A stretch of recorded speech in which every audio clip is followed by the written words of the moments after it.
Hello, my name is Dr. I'm Not a Real Doctor. I'm here to tell you about the types of parenting and how they affect the growth of children, even into adulthood. We're going to take a look into the lives of 4 kids and their parents. Let's start with family number 1. Who uses the permissive parenting style. The permissive parenting style can be described as parents who exhibit this style make relatively few demands upon their children. Because these parents have low expectations for self-control and maturity, they rarely discipline their children. According to Baumrin, permissive parents are more responsive than they are demanding. They are non-traditional and lenient, do not require mature behavior, allow considerable self-regulation, and avoid confrontation. Well, we'll give you an example on this video clip of B's family. Roll clip. Mommy, I think I want those. But those are for girls, honey. I don't care, Mommy. I want these. Why would you want to have yellow shorts, Donnie? Because they're bright and they're colorful and they're sporty. But you're a boy, honey. So I can't be sporty? Not with booty shorts. Mommy, I want these now. Honey. Mommy, I want these now. Oh, dear. Not again. Mommy, get these for me. I swear to God.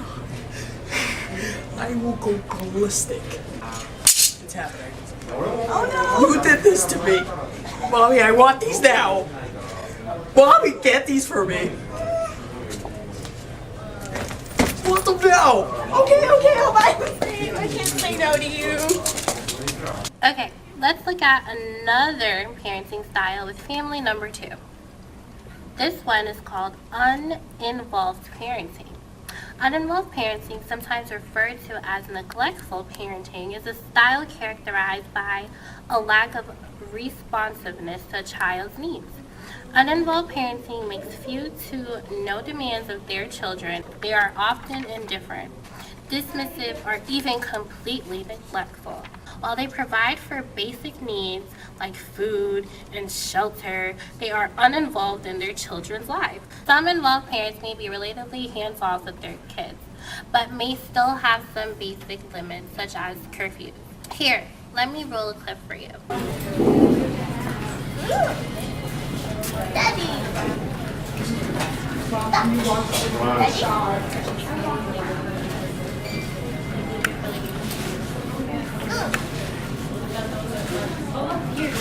Daddy.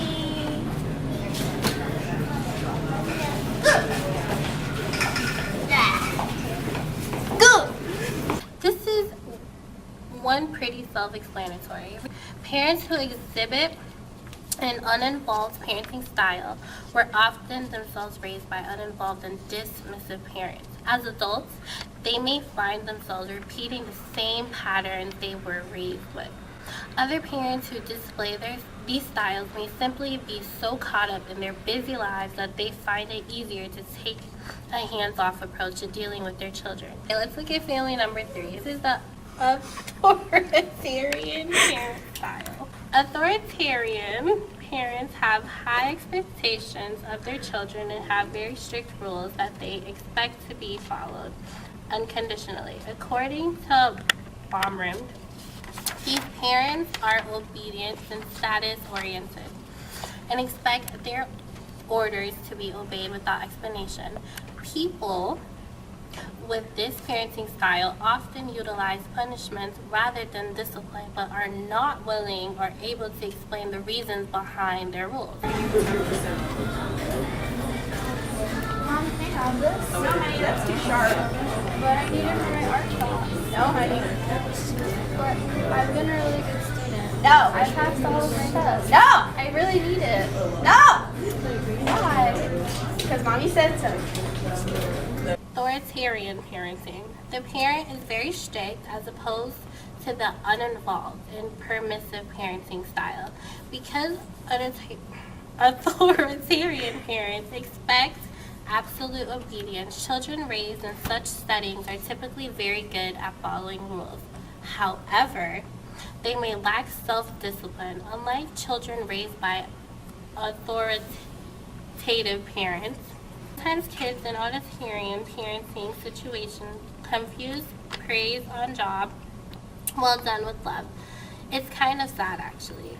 So when these kids get older, they often don't know what to do with themselves. They might be wired to work on strict rules, or they might completely cut loose in adulthood. Last, we have the authoritative parenting style. This one is what my parents call good old-fashioned parenting. Hey, Dad, come here.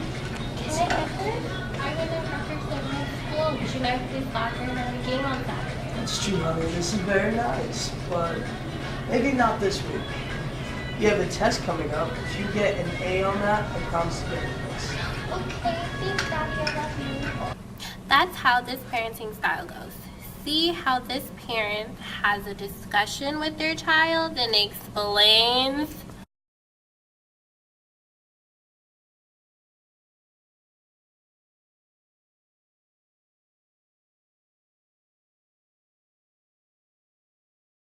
Letter 1. Dear lady who interviewed me. Well, that's nice. You told me to write you a letter about my life, right? Well, here's what went down. I've been in jail quite a few times for selling drugs, DUI, shoplifting, kidnapping babies, and assault of an elderly woman with a garden gnome. Oh my. I guess my mom giving me everything I want as a kid really messed me up. You know, I still owe her $100,000 for post bail. By the way, can I borrow $100,000? No. Letter 2. To whom it may concern. That's never good. The person you are looking for is no longer living. They were found dead on the street with a bottle of pills in their hands. So sorry. Social Secret Administrator. Well, that one was disturbing. Okay, letter 3, please be better. Dear doctor, I'm not a real doctor. It's been 15 years since I've last seen you. How are you? I've become a stripper. Okay. The local strip joint. A stripper with daddy issues, to be precise. They call me daddy's girl. Wow. Anyway, I totally blame my parents for how I've turned out. They were so controlling. I can't make a decision to save my life. I hate you, Mom. Letter 4, the very last one, please. Dear doctor, I'm not a real doctor. Hello. It's been a while. 15 years to be precise. I'm currently married with 3 beautiful children who love their grandparents. I own 3 businesses and a strip club. You know Daddy's girl, aka number 3? She's my best friend. She's making me rich. I love my parents, my children, and all my money. Hope all is well. Please use these as an example of how screwed up your kids can become as adults. Kids need love, compassion, and appropriate discipline. This is Dr. I'm Not a Real Doctor signing off.